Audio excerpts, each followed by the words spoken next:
The game will focus on the central part of Japan, the Kansai, for those who know a little bit more, which will cover the city of Kyoto, the city of Osaka, and then the northern and southern coastlines of Japan. We wanted to have a much more realistic proportion to our world, so mountains feeling like mountains, forests feeling a little bit bigger.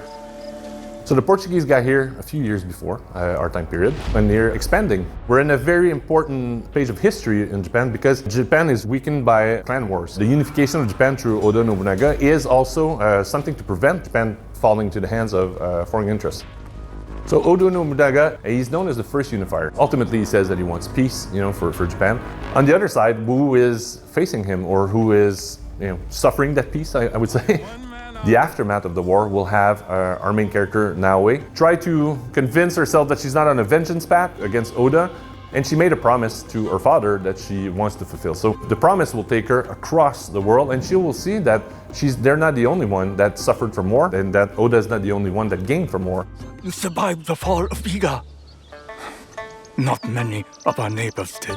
The assassins have been in Japan for a little bit of a longer time, and we'll discover why, and we'll discover how, and we'll discover how it's tied to Naoe as she goes through her adventure.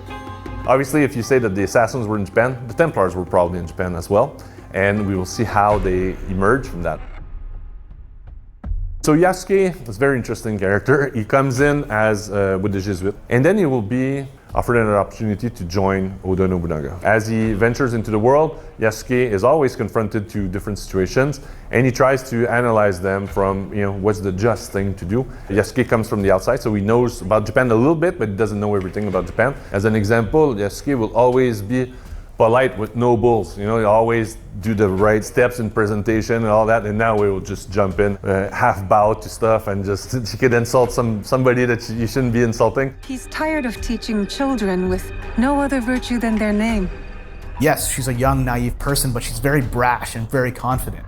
But later in the game, when she starts to meet important people who, in the social hierarchy, would be way above her, she needs to treat them with deference and respect. But is she doing it authentically, or is she doing it to get what she wants?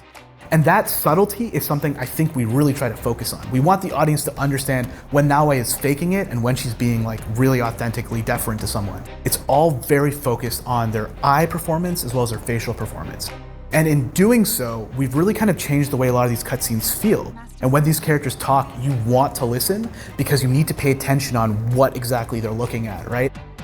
Our style is very much inspired by traditional Japanese films in terms of their storytelling, but the film techniques are a little bit more modern. Originally, we went looking, we found the Samurai Trilogy by Hiroshi Inagaki, which is from the 50s. The camera was very motivated, it was constantly moving, and they used whip pans and crash zooms, techniques that nowadays are considered a little passé, but are very modern techniques. And I think I was very interested in seeing how we could use that in our game. As the story will unfold, there are a few surprises that we want to really keep for our fans that are very important. One of them that I'll just hint towards is that Yasuke's story is not necessarily what it seems to be at the start. So there are different things that will come with Yasuke's story. And Naoe's story, it will be a discovery for her of what her family was, who were really her parents. So that's something that will be very important to the heart of the game. How do you feel? Calmer. Lighter. That happens when you empty your head of the past. You see the world for what it is now.